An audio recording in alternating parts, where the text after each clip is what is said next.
It's the Triple Bepple Super Show!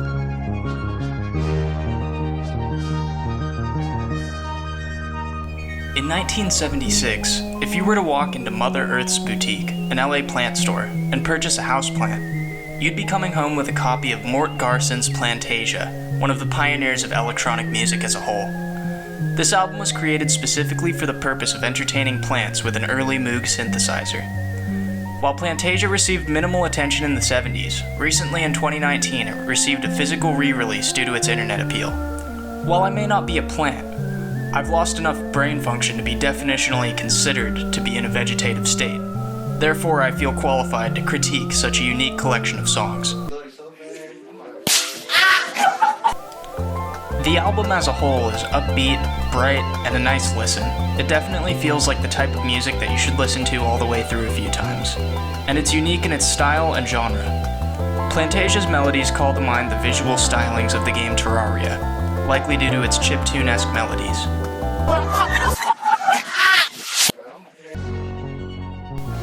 The title song on Plantasia, sounds like some sort of pixelated sunrise, a la Minecraft or the aforementioned Terraria. Definitely, if I were a plant and I heard this song, I'd feel inspired to grow especially quickly.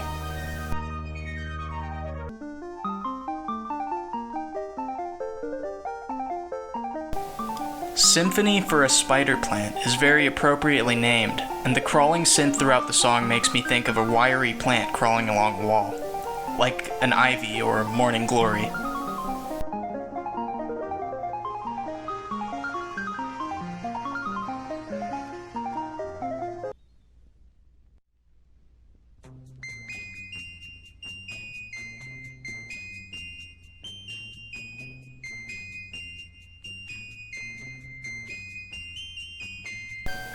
Song 3, Baby's Tears Blues, has a melody that gives me heavy noir vibes. It makes me think of a sketchy plant rhythmically snapping his fingers in an alley. A figure approaches. Hey, you got that nitrate? Yeah, man. Phosphates too.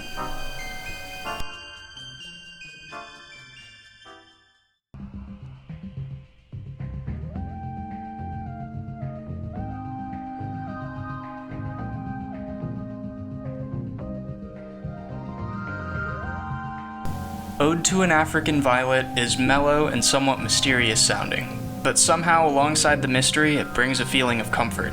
The esoteric nature and overall sound of this song brings to mind a peaceful night walk on about 3 grams of psilocybin mushrooms.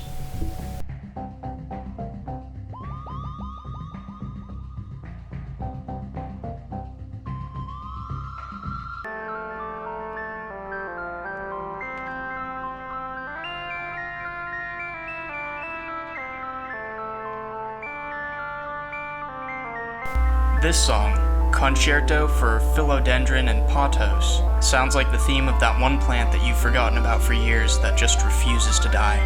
I have one of those plants. That thing just exudes raw spiritual and intellectual energy, just like this song. I would definitely jizz into the soil if the plant asked me to.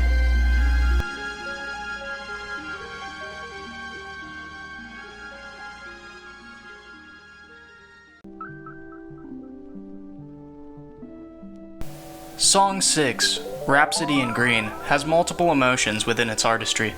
I really love the progression of its melody, and it feels like it's one of the trippiest songs on the album. It's not directly upbeat like the majority of the album, and has many twists and turns. This is definitely one of my favorite songs off the project.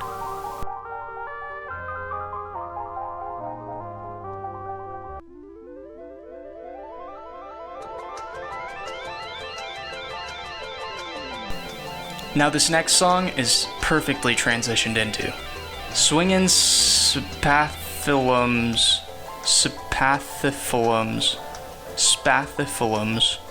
is one of the most upbeat and optimistic melodies on the project. It makes me feel like I've just been let out into the vast open world after years of isolation, taking in the beautiful natural environment around me. This is also one of my favorite songs off the project.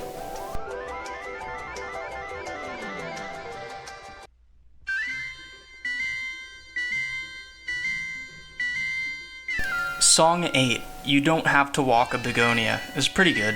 When the melody breaks away, it's pretty nice. I don't really have much to say about this one. It's pretty nice and happy.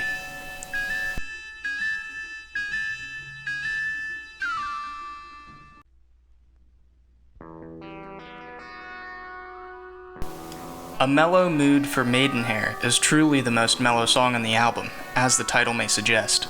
Somehow, though, it still manages to evoke a happy feeling. It reminds me of kicking your feet back and relaxing after a long day's work. It's the sort of satisfied feeling that the two guys on the cover seem to understand. This is for sure one of my favorite songs on the project.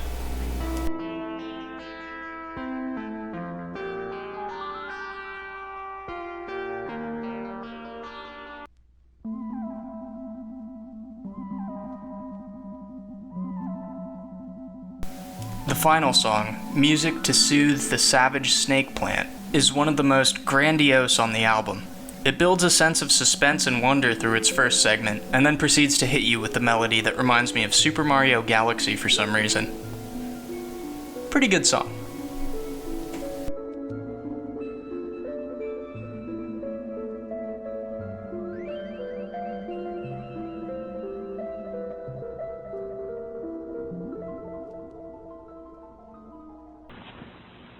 Speak. Fuck! Good boy. All in all, this album was a pioneer of the electronic music genre, and was unique not only in its content, but also in its method of distribution. Truly, if you'd like your plants to feel motivated and grow big and strong like me in real life, you should give Mort Garson's Plantasia a shot. My overall emotion-based review for this little guy is probably, like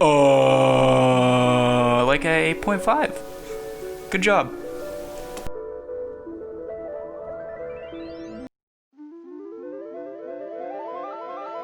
Wow, you actually watched all the way till the end. Good job. And thank you so much. If you have any questions, comments, or concerns, please voice them in the comments box below. And be sure to